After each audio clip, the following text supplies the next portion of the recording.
Эй, ребятишки, валите в кучу хворост колючий, щепки и шишки, а на верхушку листья и стружку. Спички живей, а огонь, как змей, с ветки на ветку кружит, по клетке бежит и играет, шипит и пылает шип. Крякс. Давайте руки и будем прыгать в круг огня. Нет лучшей штуки зажечь огонь средь бела дня. Огонь горит, и дым глаза ужасно ест. Костер трещит, пока ему не надоест.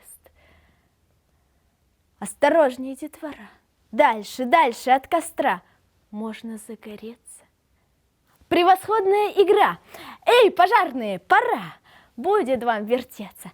Лейте воду на огонь, сыпьте землю и песок, но ногой углей не тронь, загорится башмачок. Зашипели щепки, шишки. Лейте, лейте, ребятишки. Раз, раз, и еще раз. Вот костер наш и погас.